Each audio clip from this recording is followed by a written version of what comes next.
Ukraine's President Vladimir Zelensky has met with Pope Leo XIV at the Vatican. This comes ahead of the Ukraine Recovery Conference in Rome. The two men discussed the urgent need for a just and lasting peace. This confirmed in a statement from the Vatican. Zelensky thanked the Holy See for its efforts to help Ukraine get back thousands of children allegedly abducted to Russia. Of course, it's worth pointing out Vladimir Putin is under an arrest warrant, an international arrest warrant, on that issue for war crimes. Let's bring in for more analysis Natasha Lindstaedt, who's professor at the Department of Government at the University of Essex in Colchester. Natasha, thanks for being with us here on France 24. We've had the biggest series of attacks on Ukraine since the full-scale invasion began back in 2022. 700 plus drones, missiles fired across the country. Do you think Putin's message to Donald Trump could be any clearer right now? No, exactly. I mean, he's amping up the attacks on Ukraine, and he's basically ignoring everything that Trump wants him to do. I mean, Trump, I think, believed that if he just had conversations with Putin because they had some quote unquote friendship, that Putin would listen to him. And I think he's seeing very clearly that Putin isn't going to pay attention to anything that Trump wants him to do. In fact, it's the other way around, that Putin sees himself as a manipulator and can easily manipulate Trump. He's strung him along. He's got him to believe that he was interested in peace, that Ukraine was the aggressor. At different times, Trump has echoed Russian talking points. But I think finally Trump is starting to see Putin for who he is, that he wants to control all of Ukraine, that he has no interest in peace at all. And when Putin had called peace talks, supposed peace talks to take place in Istanbul, he didn't even bother to show up.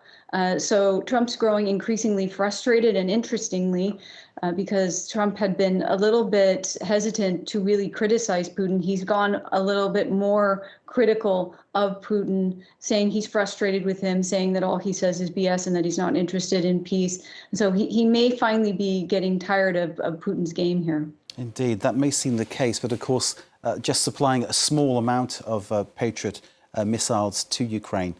Someone on the inside of Ukraine described what Trump has decided to send, I think it's 10 missiles, as barely enough to fend off one night of average Russian attacks. Nonetheless, it is a good gesture. The fact that the cutting of military aid came from Pete Hegseth, or someone actually behind him in the Defense Department, is that saying something else about a kind of Putin sympathy level within the administration, do you think? Is there something else going on there? Well, there's always a possibility. Of course, Pete Hegseth, it does not seem that sympathetic to Ukraine. I know that the Vice President, J.D. Vance, isn't involved in that decision-making, but he also didn't care very much about Ukraine. So it's possible within Trump's administration, there are those that don't want to provide weapons to Ukraine. I think one of the excuses made is that they're running low, that they need to have an ample supply of these types of Patriot missiles and defense air systems and so forth, because they need to be prepared for any possible conflict that could take place in the Pacific.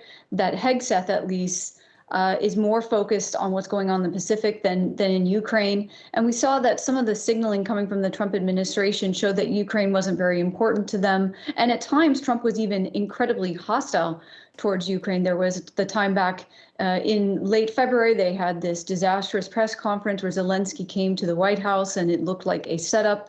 Trump abruptly claimed that he was going to be withholding aid, only to renege on that or turn back on that a week later. But it's definitely been a very shaky relationship between Trump and Zelensky. But it seems to be improving at the moment. And I think that's why, even though the U.S. is only providing Ukraine allegedly with these 10 Patriot missiles, which is only going to help them for one night, it's a sign that things are moving in the right direction. And Zelensky had said that their most recent phone call or conversation that he had with Trump was their most positive yet. So he's hoping that he can finally convince Trump that it really is Russia that is the aggressor, and that Russia is not just dangerous to Ukraine, but of course to global stability.